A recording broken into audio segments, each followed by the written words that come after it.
keempat atau bagian terakhir dari perkara itu syubhat dilihat dari penyebabnya. Penyebab halal haram gak jelas, makanya dia syubhat. Nah, yang keempat ini perkaranya halal, ya, wis maklum dia halal, tetapi kemudian kedatangan penyebab haram dan penyebab ini dominan. Ini berlawanan dengan yang ketiga. Asalnya perkara haram, terus datang penyebab halal, hewan buruan itu haram, hewan urip. Terus datang penyebab halal, yaitu kita panah gitu. Dan ini mati karena dipanah itu lebih dominan dibandingkan kemungkinan mati karena terbentur. Yang ketiga, yang sekarang perkaranya halal semula, terus kemudian kedatangan perkara yang menyebabkan haram dan dominan. Nah, penyebab haramnya ini juga muktabar menurut syariat. Nah, kalau sudah seperti ini, istishab dihilangkan. Berarti hukum kehalalan semula itu diabaikan. Berarti apa? Ya jadinya haram. Kenapa? Soalnya hukum asal halal kehalalannya sebagai hukum asal itu lemah. Kenapa kok melemah? Ya karena kemungkinan karena datangnya yang mengharamkan itu lebih dominan, lebih unggul. Contohnya, kita istihad ada dua wadah, salah satu najis. Nah, kita ada wadah A, wadah B. Kita ono sing ketibanan najis kok, mantep kalau ketibanan. Ning gak ngerti sing ndi. Tapi di wadah pertama itu ada tanda-tanda, misalnya apa, bekas apa, sikile asu misalnya, telapak kakinya misalnya ada bekasnya gitu ya. Ini kan berarti air asalnya halal, suci, terus kedatangan perkara kena perkara yang mengharamkan, yakni najis. Lah, ada tanda, didukung oleh tanda.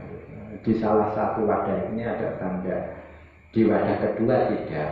Ya berarti di wadah pertama ini kita tidak boleh menggunakan itu. Ya haram diminum, ya haram dipakai bersuci. Wudu misalnya. Sama dengan kalau ada orang bilang, kalau Zaid membunuh Amr atau Zaid membunuh buruan, ya sendirian, ya maka sendirian itu maksudnya tidak menjadi pembunuh faktor tunggal yang mematikan, maka istri saya ceraikan. Terus si Zaid melukai Amr atau si Zaid melukai si buruan. Terus Amr menghilang atau buruan menghilang, terus kemudian ketemu. Nah, ketemunya ini bagi laki-laki yang bersumpah istrinya diceraikan, yo cerai, harimat zaujatuhu. Karena apa? Kematian si Amr atau kematian Soid itu dugaan terkuatnya mati karena faktor tunggal, yakni dibunuh oleh si Zaid itu, baik Amr maupun si Soid itu. Kalau ini Imam Syafi'i menjelaskan sudah, misalnya ada gelombang, airnya berubah. Ada kemungkinan berubahnya karena lama diam, tulul muksi, air kalau diam lama seperti air kolam ini kan suka bergerak itu kan dia terus berubah itu ya. Tapi masih suci. Dan kemungkinan berubah karena najis. Dan kebetulan dia melihat ada hewan kicang misalnya atau kucing kencing di air itu. Ini gelombang besar ini kencing di air itu. Kok terus berubah? Berarti piye? Di sini ada kemungkinan berubahnya karena lama diam. Kemungkinan kedua karena kencing. Nah ini kan lebih menonjol ada terlihat ada hewan kencing ini, ya berarti piye? Ya kencingnya itu menjadi dalil yang unggul. Berarti piye najis air itu? Tidak berubah. Kemungkinannya dia berubah karena diam itu mengecil. Yang unggul itu karena kencing itu tadi. Wahada fi gulafatidun. Nah, ini ada tanda. Ada apa? Tanda hewan kencing itu tadi. Ada tanda ini tadi dilukai terus menghilang mati. Yang tanda itu tata'allaqu bi'aini syai'i. Kepada objeknya langsung. Kalau tidak, objeknya langsung bagaimana? Kalau waqatif tulifa qati awan-awannya hal yuzal. Kalau tidak objeknya langsung, Imam Syafi'i beda pendapat.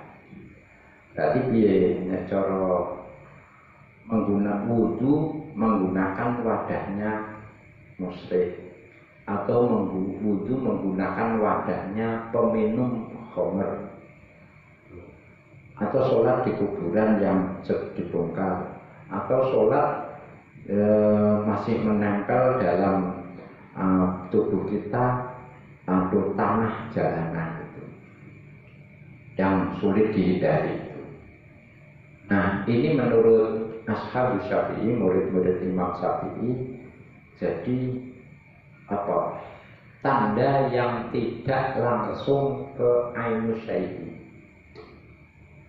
Kalau ke ainus syai'i langsung, itu tadi kan air dikencingi langsung, ainus syai' itu materinya langsung. Nah ini kalau tidak ainnya langsung, contohnya apa? Kan peminum khamr itu biasanya minum khamr najis. Kita kok wudu menggunakan wadah dia, itu kan hanya berdasarkan apa? Kemungkinan besar kita tidak bisa melihat karena tidak melihat langsung kan gitu. Wadahnya orang musyrik itu tidak tahu najis. Tapi kan kita tidak melihat dengan kepala sendiri. Nah yang seperti ini disebut ta'arudhu al-aslu wal ghalib. Dalam kasus ta'arudhu wal ghalib maka berlaku yang mana? Wahada jarin fi hilli syurbi min awani hukumi idza ta'arudhu al-aslu wal ghalib guliba al-aslu. Itu ya. Tuh. Annal asla huwa al-muqtabar. Berarti piye kalau al-aslu al-muqtabar? Yo banyu asale al-aslu fil ma'i al-tahuru al-hillu dan begitu. Itu. Jadi menggunakan wudu menggunakan wadahnya orang musyrik boleh, menggunakan wadahnya peminum khamr boleh. Itu. Karena al-aslu itu kita tidak melihat langsung. Beda dengan kasus tadi, kita melihat langsung ada hewan kencing. Beda kasusnya kalau kita melihat langsung ternyata khamrnya peminum ini dicampurkan di air. yang mau kita pakai. Nah itu bi'ainis syai'iyah. Penjelasan itu semua berarti kalau alamat tanda najisnya kolam itu mutabar. Soalnya apa? Soalnya kencing, kita lihat adegan kencing. Tapi kita tidak melihat adegan orang musyrik menaruh babi jiwa campur dengan air yang mau kita pakai. Itu tidak mutabar, itu alamatnya tidak istanada ala muktabari. Jadi sudah dibahas empat kategori, empat macam.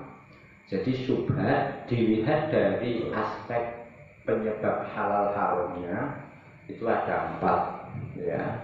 Yang satu sudah diterangkan, yang dua diterangkan. Tapi ini semua intinya kalau yang akhirnya kita hukumi halal tidak haram, kita hukumi suci tidak najis, itu berarti boleh kita lakukan.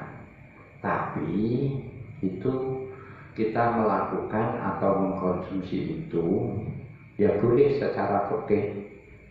Kita tidak fasik, tidak berdosa, tidak dihukum. Tapi ini kita sudah wirai, tapi wirai level terendah, yakni warahul budul, belum ke warahul sholihin, belum level atasnya warahul mutakil. Jadi ini perdebatan fikih. Kata Imam Ghazali, ini saya memperjelas kedudukan fikihnya. Halal ya halal, gitu. Haram ya haram. Tapi halal ini saya buktikan betul-betul halal, tetapi ini hanya sebatas halal. Berarti apa? Kita sudah wirai menghindari haram, tetapi dari wirai level terendah. Ini sudah sesuai fikih, tapi belum wirainya orang sholihin, wirainya orang muttaqin. Al-Mukhtarusani wallahu ta'ala.